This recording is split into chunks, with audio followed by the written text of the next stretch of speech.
Hello mga Yinyens! Ang mga Yinyens, no, kahapon, May 14, yung resulta ng senatorial candidates top 42 sa probinsya ng Pangasinan.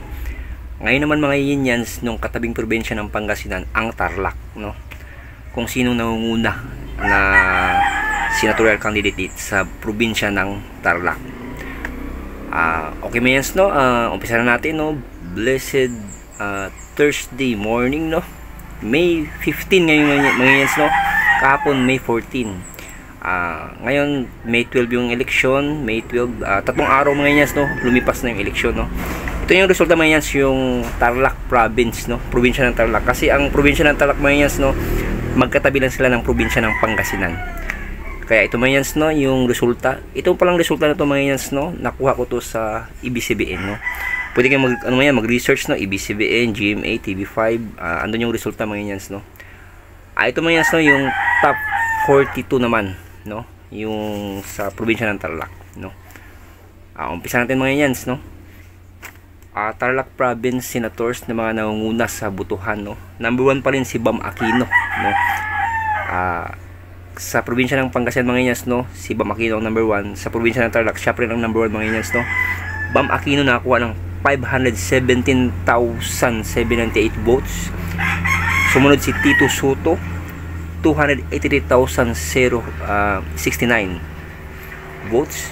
Kiko Pangilinan, 281,693. Lito Lapid, 270,353. Erwin Tulfo, 271,067.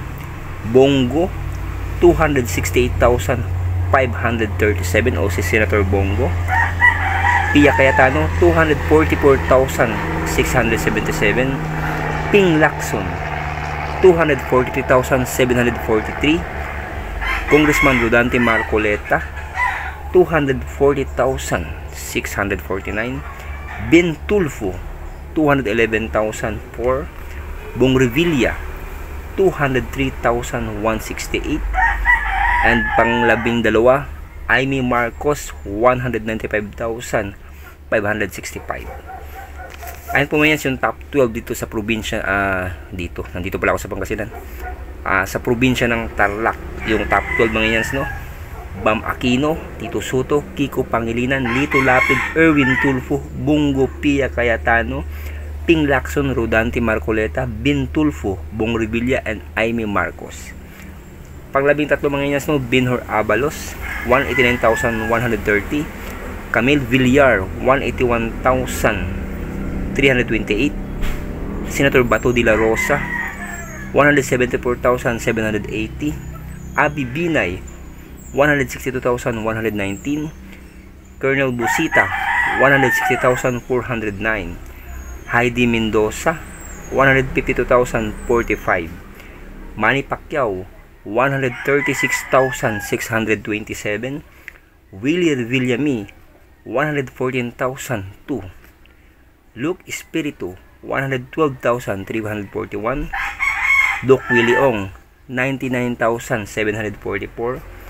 Francis Tolentino, 86,569. Gringo Hunasan, 77,612. TD Casino, 75,453. Arlene Brosas, 73,063. Danilo Ramos, 70,500. Lisa Masa, 67,382. Number 29, Runel Arambulo, 65,099. Number 30, Liudi Di Guzman, 63,712. Attorney Suni Matula, 62,260. Franz Castro, 54,956. Philip Salvador, 54,956. Philip Salvador, 52,255. Attorney Vic Rodriguez, 48,958. Attorney Jimmy Bondok, 45,791.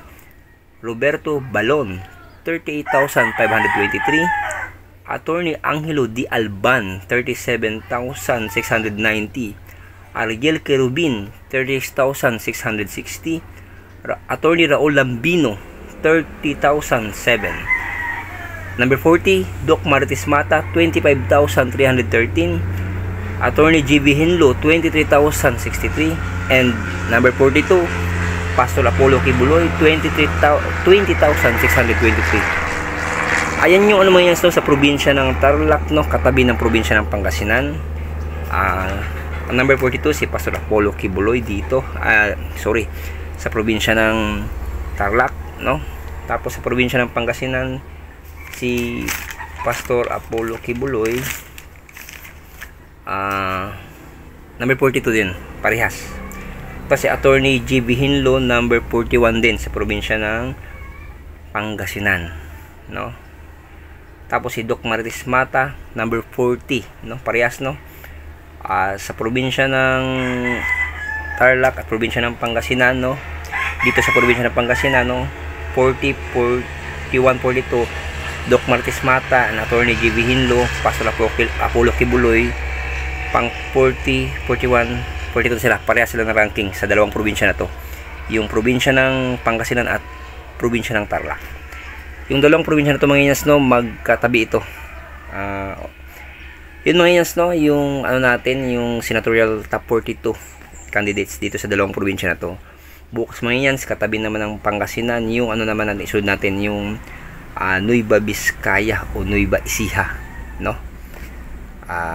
Okay mga inyans, no, yun yung resulta ng senatorial top 42 dito sa dalawang probinsya na to. Kahapon na i-vlog ko yung probinsya ng Pangasinan at yung probinsya ng Tarlac, ito na result. Okay mga inyans, no, salamat sa panonood. God bless you everyone. More power, keep safe, sana sa mabuti kayong kalagayan. Bye bye mga inyans.